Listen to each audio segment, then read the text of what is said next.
और हमने इंसान को उसके वालिदैन के साथ भलाई करने का हुक्म दिया।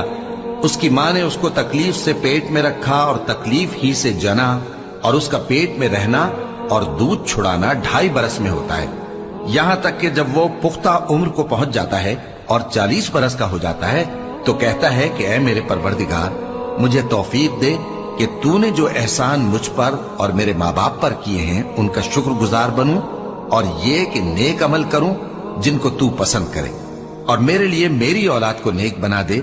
मैं तेरी तरफ रुजू करता हूं और मैं फर्माबरदारों में हूं। यही लोग हैं जिनके आमाल नेक हम कबूल करेंगे और इनके गुनाहों से दरगुजर फरमाएंगे, और यही अहले जन्नत में होंगे। ये सच्चा वादा है जो इनसे किया जाता था।